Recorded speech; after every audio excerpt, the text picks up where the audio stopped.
pour vivre de ta musique, t'as besoin que de 1000 vrais fans. Bah, c'est justement McFly qui fait son album et disait que t'as pas besoin d'avoir une grosse communauté pour pouvoir vivre de la musique. En termes de paysage musical, il y a plus grand chose qui se démarque de fou. Faut diguer. Ouais, mais je pense que c'est pas qu'il y en a pas, je pense que c'est juste que ça atterrit moins dans le haut du classement, mais Ouais. En fait, c'est pas arrêté, je pense pas. Genre dans des plus petites niches, t'as vraiment une créativité de Ouais, mais c'est zinzin, ça, tu je vois, pense genre... qu'il y a ce truc où même dans YouTube, on peut faire un peu la comparaison, c'est qu'il y a plus de gros trucs qui pop d'un coup. C'est-à-dire que les youtubeurs sont des youtubeurs connus et t'en as des plus petits qui percent, mais à une autre échelle. Ouais, mais est-ce que c'est grave? Non, certainement pas, mais ça me pose question sur l'avenir, comme tu dis, de la musique, tu vois. Bah, moi, je pense juste que les niches vont juste vivre dans leur coin. Et genre, en fait, chaque genre musical va vivre indépendamment. Il y a plein de manières de vivre de la musique quand on est artiste maintenant, tu vois. Genre, il y a plein d'artistes qui parlent de la théorie des 1000 fans. Et c'est que, en gros, pour vivre de ta musique, t'as besoin que de 1000 vrais fans. Tu sais que j'ai entendu ce truc-là. Moi, j'étais sur 6000 du coup. Ok? Enfin, 6000 pour vivre mieux, quoi, j'imagine. Oui.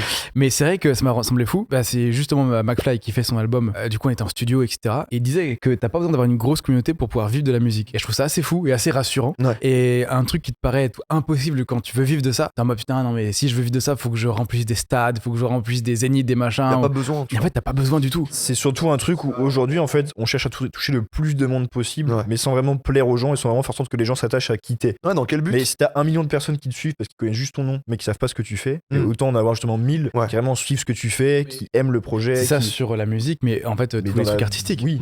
Enfin, le débat, il est très actuel avec YouTube et les réseaux ou TikTok ou peu importe. On essaie de plaire aux gens en faisant des choses qui sont plus susceptibles de leur plaire, tout simplement. Mhm. Alors que le véritable enjeu, c'est surtout de faire un truc qui nous ressemble et que des gens s'identifient ou adhèrent à ce truc-là et Ouais. de créer ces communautés-là par rapport à ce qui, toi, t'anime Mhm. et pas par rapport à ce que les gens veulent voir. Bah sur ma chaîne, moi ce qui m'intéresse c'est la ligne édito. D'abord je réfléchis aux sujets qui me font kiffer et après dans un autre temps je fais ok est-ce que je peux trouver un titre ou une miniature qui peuvent être intéressantes et qui Oui, peuvent bien sûr. accrocher les gens. Toucher un peu plus de monde, ouais, bien Tu sûr. vois genre et même par exemple du coup quand je fais des formats où je raconte des histoires, j'essaie pas simplement de raconter des histoires et dire ah bah ça s'est passé. Enfin, j'essaye un peu de creuser et de dire ok mais qu'est-ce que cette histoire elle nous raconte, soit d'un moment historique soit d'un moment dans l'industrie musicale, voilà c'est ça moi qui m'intéresse tu vois.